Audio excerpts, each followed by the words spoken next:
back, and now there's fucking 10 of you. Yes. How fucking glorious. Let's start the fucking review, bitch.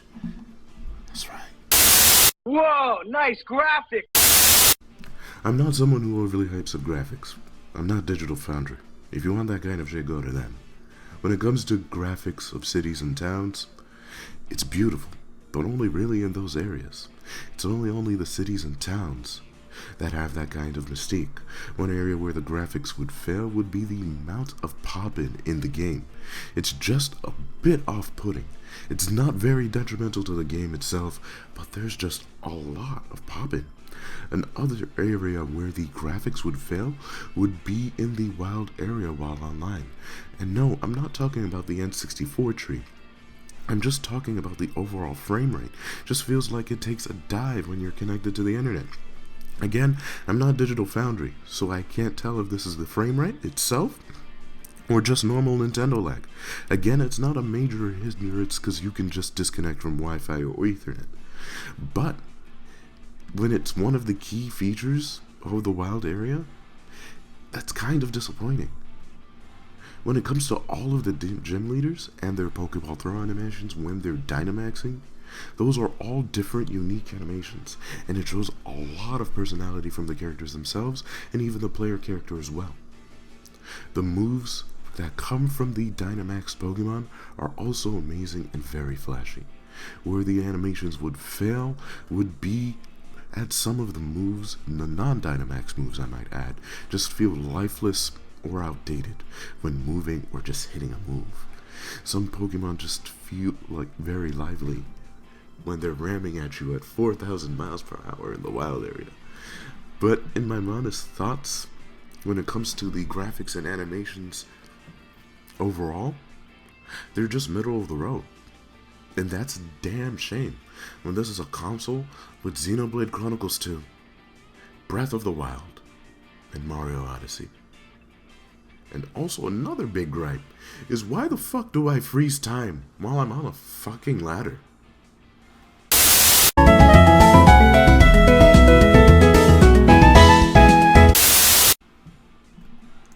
Let's start with the features.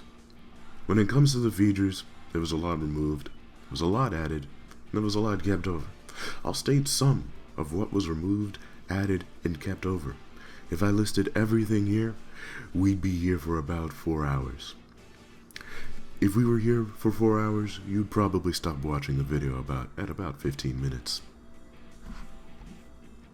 Let's start with what was removed. Pokemon from prior gen games were removed, totaling to about half, almost half, of the national dex. Pokemon that were removed will not appear in the game via patch or downloadable content, except for those in the game's files without Pokédex numbers, for example Bulbasaur and Squirtle. The Pokemon that were removed completely will not be transferable by Pokemon Home or Pokemon Sleep as of this video's release. Some Pokemon moves were removed and are not usable in the game. For example, Dark Void. Mega Evolution and Z moves were removed from the game and were replaced overall by the Dynamax feature. The Pokemon Ride feature from Sun and Moon and Ultra Sun and Moon is no longer in the game, reported by the Corviknight Taxi and the bike. Even though it's more story related than gameplay, there is no Elite Four. Pokemon Ami and Refresh has been replaced by Pokemon Camp. You now have the ability to skip some of the tutorial parts in the game. You can move the camera in multiple directions for the first time ever, but only in the wild area. You can change the nature of Pokemon. EXP share is now built into the game and no longer can be turned off. Non-fated Pokemon now gain experience even if they are not thrown out. Poke Jobs and Poke Camp have been added to the game. Autosaves is in the game for the first time in the series. EXP Candy is in the game for the first time in the series. Your bike can now ride on water. The Wild area, bringing an expansive, semi-open world area in the game where you can catch Pokemon.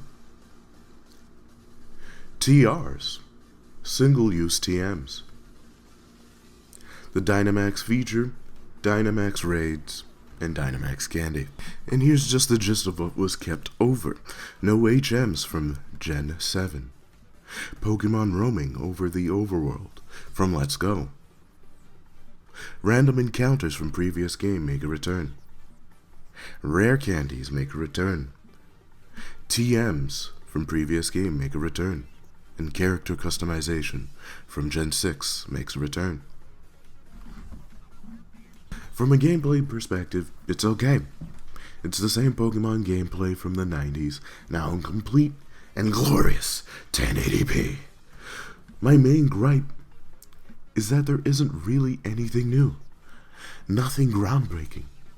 I guess that's what this series has been for the last 20 odd years. Other franchises, other RPGs have done better things to refine this genre.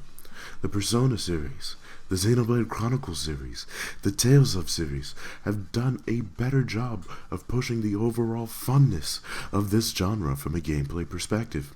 It does make strides with some of the new items, like the Flawed area and the ability to skip tutorial parts. Items like the EXP candy are busted, but are a great thing for leveling up under-leveled Pokemon. The Dynamax feature is cool, but my biggest gripe is that it's a shitty in-between between Z moves and Mega Evolution. Yes, the animations may be flashy, but the biggest downside is that it feels like bigger Pokemon with big moves. When it came to features like Z moves and Mega Evolution, it gave older Pokemon viability, better setups, more diversity in what you could actually choose, except for Rayquaza. This series has always taken features away, added features, and vice versa. For every Black and White 2, there's an Omega Ruby and Alpha Sapphire ready to kick you in the dick. This game makes some competitive strides, and that's fucking awesome. The fact that I actually have to pick a new team for once is refreshing, but it's a damn shame that Pokemon I've had for a very long time won't be joining the ride with me. Looking at you, Porygon Z. Gameplay is its strongest feature. Gameplay is very feature-rich, but not feature-complete. Does the music slap?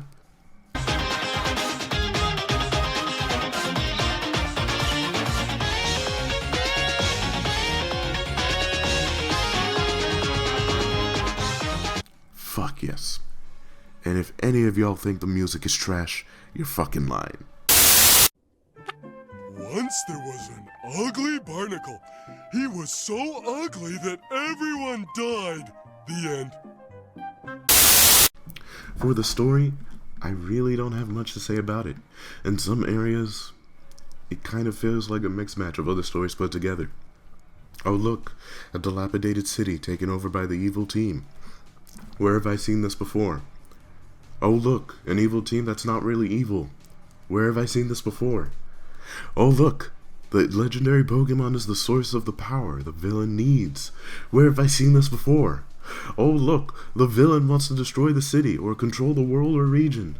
Where have I seen this before? It just feels the same. The worst part about the story is Hop. Fuck Hop.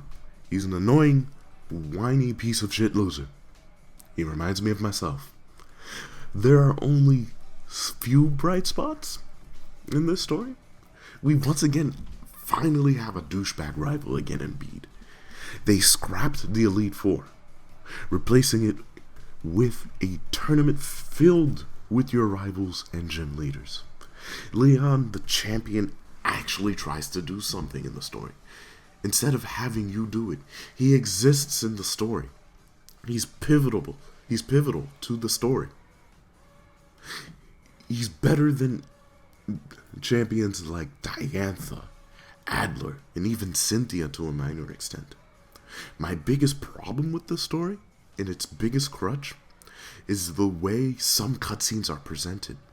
It's archaic. The lack of voice acting really hurts.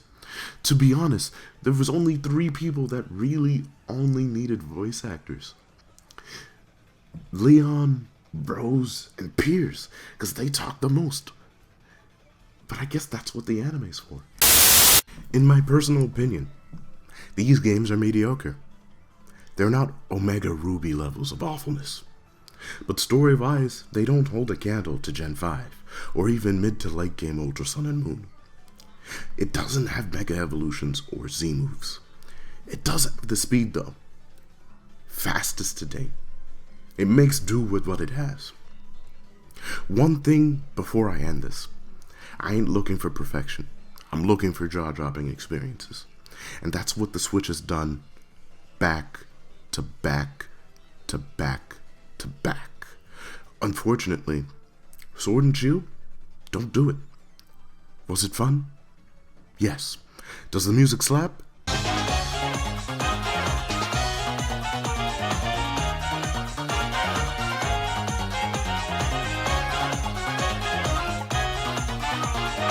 Yes. But even if it's fun, doesn't mean this franchise is stuck in 96. And that's a damn shame. I give Pokemon Sword and Shield a 10 out of 15. An adjusted score of 6.7 out of 10.